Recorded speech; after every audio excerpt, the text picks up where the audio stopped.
Ja jums šķiet, ka pēc skaņas vien varēsiet noteikt, no kuras puses tuvojas vilciens, jūs kļūdāties.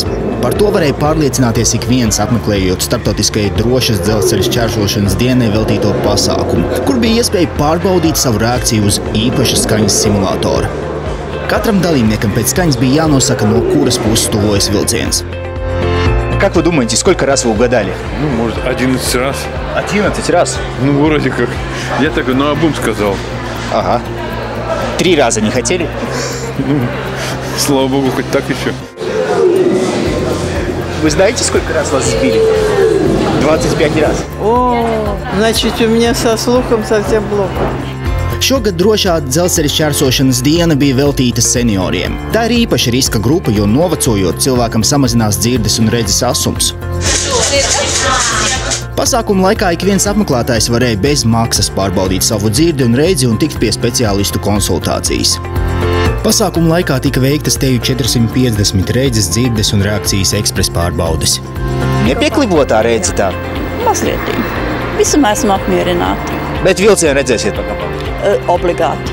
Es vispār labi redzu, bet tā gribēju priekš seviem проbaudīt. Мне приходится ходить через железную дорогу. Так что спасибо, что все-таки нам помогают. Как-то вот глаза проверила тоже.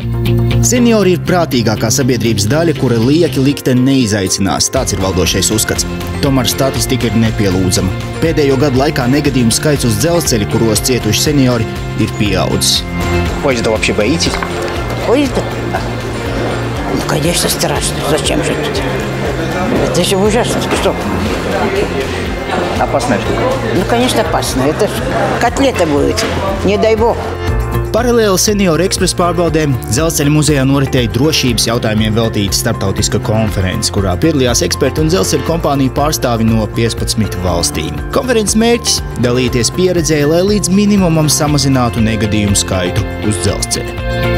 Mūsu mērķis ir tāds, lai šie negadījumi uz šīs infrastruktūras būtu apaļā nulē, vai šāda veida negadījumi nebūtu.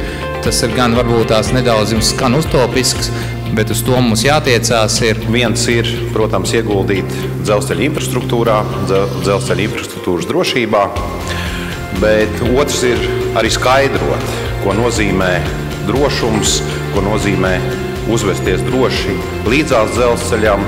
Ja mēs paši sevi sargāsim, tad, protams, mūs arī Dievs sargās. Latvijas dzelzceļš aicina visus būt īpaši uzmanīgiem dzelzceļa tūmā. Nepārvērtēt savas spējas un šķērsot sliedes tikai tam paredzētajās vietās.